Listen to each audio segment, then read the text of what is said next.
আজ 28শে জুলাই হেপাটাইটিস দিবস।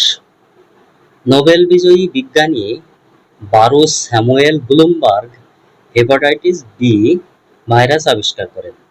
তিনি এই রোগ নির্ণয়ের জন্য পরীক্ষা ব্যবস্থা উন্নত করেন ও টিকা দেওয়া শুরু করেন। চিকিৎসাবিদ্যায় তার এই অবদানকে স্বীকৃতি জানাতে তার জন্মদিনে 28শে জুলাই বিশ্ব হেপাটাইটিস দিবস পালিত হয়।